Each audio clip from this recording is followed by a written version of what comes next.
आज भारत की 16वीं लोकसभा का आखिरी दिन था। 2014 में देश की जनता ने भारत के 543 सांसदों को 5 वर्ष के लिए चुना था और इन सांसदों को संसद में बैठकर जनता के मुद्दे उठाने और कानून बनाने का लाइसेंस दिया था, 5 साल का लाइसेंस। लेकिन आज उस लाइसेंस की वैलिडिटी खत्म हो गई। अगले 2 महीनों में लोकसभा चुनाव होंगे और इन सांसदों को एक बार फिर जनता के बीच जाकर अपना चुनावी रिचार्ज करवाना पड़ेगा। वैसे आज प्रधानमंत्री मोदी ने भारत की 16वीं लोकसभा की उपलब्धियां पूरे देश को बताई हैं। उन्होंने कहा कि पहली बार देश में महिलाओं का इतना सशक्त प्रतिनिधित्व देखने को मिला है। 16वीं लोकसभा में रक्षा मंत्री, विदेश मंत्री और लोकसभा की स्पीकर का पद महिलाओं ने संभाला। उन्होंने कहा कि भारत विश्व में 6ठा सबसे बड़ी अर्थव्यवस्था वाला देश बन गया है। इससे पूरे देश का आत्मविश्वास बढ़ा है। अगला पॉइंट था, पिछले 5 वर्षों में भारत की अंतरिक्ष एजेंसी इसरो ने एक साथ अधिकतम सैटेलाइट प्रक्षेपित किए हैं और अंतरिक्ष के क्षेत्र में कामयाबी की नई मिसाल कायम की है। उन्होंने इस बात पर जोर दिया कि आज के दौर में भारत की बात को पूरी दुनिया सुनती है, क्योंकि भारत में एक पूर्ण बहुमत की सरकार है। संकट की घड़ी में भारत एक संरक्षक की तरह दुनिया के सामने आया है और उसका सम्मान बढ़ा है।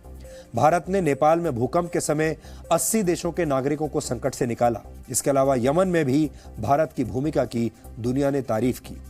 प्रधानमंत्री ने कहा कि उनकी सरकार के कार्यकाल में बांग्लादेश के साथ सीमा विवाद को सुलझाया गया। 16वीं लोकसभा में कुल मिलाकर 203 बिल पारित किए गए। 1400 बेकार कानूनों को निरस्त किया गया। बेनामी संपत्ति का कानून पारित किया गया और काले धन और भ्रष्टाचार पर कठोर प्रहार हुआ। प्रधानमंत्री मोदी ने आज अपने भाषण में विपक्ष और कांग्रेस के अध्यक्ष राहुल गांधी पर व्यंग के बाण भी छोड़े। राहुल गांधी ने 2016 में कहा था कि प्रधानमंत्री उन्हें बोलने नहीं देते और अगर उन्हें बोलने का मौका मिला, अगर राहुल गांधी बोले तो भूकंप आ जाएगा। इस राजनीतिक डायलॉग पर आज प्रधानमंत्री ने कहा कि सुनते हैं भूकंप आएगा, लेकिन 5 वर्ष बीत गए, भूकंप नहीं आया। जुलाई 2018 में राहुल गांधी ने लोकसभा में अचानक प्रधानमंत्री मोदी को गले लगा लिया था। आज उस घटना पर चुटकी लेते हुए प्रधानमंत्री ने कहा कि संसद में उन्हें यह भी पता चल गया कि गले मिलने और गले पड़ने में क्या फर्क होता है। प्रधानमंत्री मोदी ने संसद में राहुल गांधी द्वारा की गई आंखों की गुस्ताखियों का जिक्र भी आज किया। उनका भाषण 30 मिनट 19 सेकंड का था और हमने आपके लिए इस भाषण के हाइलाइट्स तैयार किए हैं। जब मैं यहाँ बैठा तो ऐसे ही देख रहा था, एक बटन किस चीज के हैं, क्या है, समझने की कोशिश करता था। तो मैंने यहाँ एक प्लेट देखा। उस प्लेट पर, क्योंकि मेरी को जानकारी है कि मेरे पहले 13 प्रधानमंत्रियों ने इस स्थान पर रह करके अपना दायित्व निभाया है, लेकिन मैंने प्लेट देखा, उसमें सिर्फ 3 ही प्रधानमंत्री के नाम है। ऐसा क्यों हुआ होगा? क्या तर्क होगा? जो लिबरल विचार के बहुत बड़े विद्वान लोग रोज उपदेश देते रहते हैं, वो जरूर इस पर चिंतन करेंगे और कभी न कभी हमारा मार्गदर्शन करेंगे। 16वीं लोकसभा में 17 सत्र हुए। 8 सत्र ऐसे रहे जिसमें 100% से अधिक काम हुआ और औसतन हम देखें तो करीब 85% आउटकम के साथ आज हम विदाई ले रहे हैं। कभी कभी मैं कहता हूं, लोगों को भ्रम होता है कि भी मोदी हैं या सुषमा जी हैं, इसके कार्यकाल में दुनिया में हमारी इज्जत बहुत बढ़ गई है, दुनिया में वाहवाही हो रही है, और वो कहते होंगे लोग, लेकिन रियलिटी जो है वो और है। जिस रियलिटी का मूल कारण है पूर्ण बहुमत वाली सरकार। दुनिया पूर्ण बहुमत वाली सरकार को रिकॉग्नाइज करती है। 30 साल का बीच का हमारा कालखंड वैश्विक परिवेश में इस कमी के कारण देश को बहुत नुकसान हुआ है।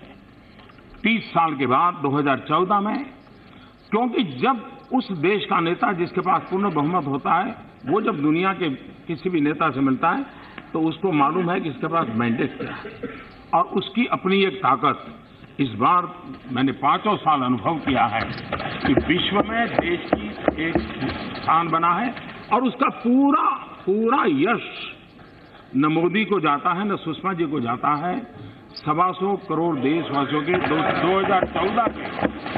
2014 के उस निर्णय को जाता है। करीब 219 बिल इंट्रोड्यूस हुए और 203 बिल पारित हुए। जरूर आनंद आएगा। हम कभी कभी सुनते थे भूकंप आएगा, लेकिन 5 साल का कार्यकाल का पूरा हो रहा है, कोई भूकंप नहीं आया।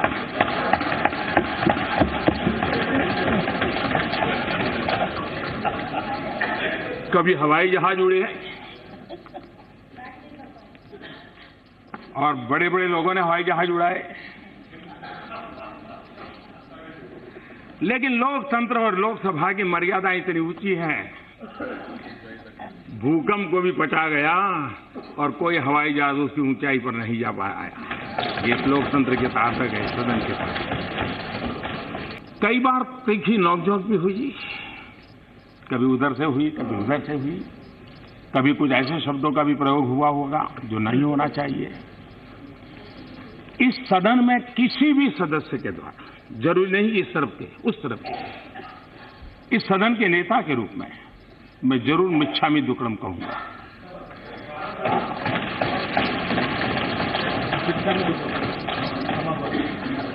क्षमा प्रार्थना के लिए जैन पर्यावरण पर्व में मिच्छामी दुक्कडम एक बहुत बड़ा संदेश देने वाला शब्द है। मल्लिकार्जुन से हमारा भी थोड़ा बहुत रहता था, अच्छा होता आज उनका गला ठीक होता तो आज भी कुछ लाभ मिलता, लेकिन कभी कभी मैं उनको सुन नहीं पाता था, तो बाद में मैं पूरा डिटेल देख लेता था और ये आवश्यक भी था। लेकिन उसके साथ साथ मेरी विचार चेतना को जगाने के लिए उनकी बातें बहुत काम आती थी। एक प्रकार से मेरे भाषण का खातर पानी वहीं से डल जाता था। तो उसके लिए भी मैं खड़गे साहब का बहुत आभारी हूं। लेकिन मैं कहूंगा, जैसे कहा गया कि लंबे समय तक पूरा समय बैठना, किसी समय हम देखते थे कि अडवाणी जी सदन का पूरा समय बैठते थे, और खड़गे जी को देखते पूरा, ये हम सांसदों के लिए सीखने वाला विषय।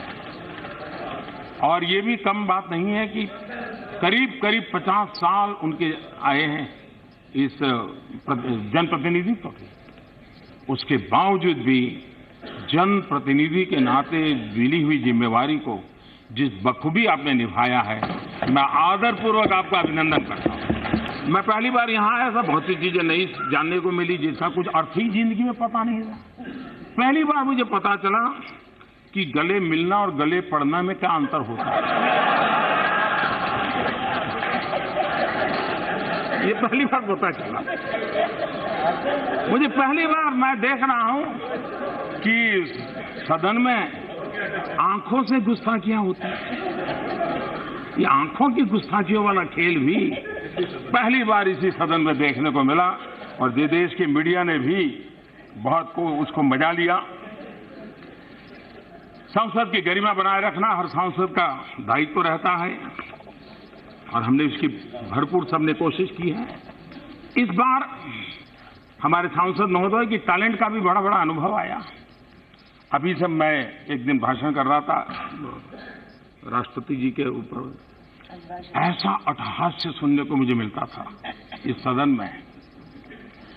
मैं जरूर, ये जो एंटरटेनमेंट इंडस्ट्री वाले हैं उनको इस प्रकार के अट्टहास्य की जरूर है, तो ये यूट्यूब से इतना देने के लिए अलाउ कर देना चाहिए। शायद अच्छे अच्छे कलाकार भी ऐसा अट्टहास्य नहीं कर पाते होंगे जो यहाँ पर सुनने को मिलता था। उसी प्रकार से ऐसी वेशभूषा, और मैं हमारे टीडीपी के साथी नहीं हैं, लेकिन टीडीपी के हमारे सांसद नारामल्ली शिवप्रसाद जी क्या अद्भुत वेशभूषा पहनकर,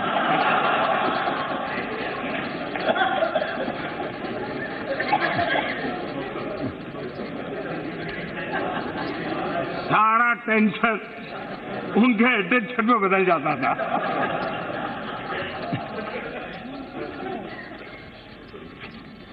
इन हंसी खुशियों के बीच हमारा एक कार्यकाल बीता है। मुझे से एक नए सांसद ने आप सबसे बहुत कुछ सीखा है। आप सबकी मदद से नया होने के बावजूद भी मुझे कभी कमी महसूस होने नहीं दी। आप सब साथियों ने सभी तरफ से सबने और आपके नेतृत्व में, आपके मार्गदर्शन में एक प्रथम पारी की मेरी शुरुआत में जो मदद की है, इसके लिए मैं आपका बहुत बहुत आभारी हूं।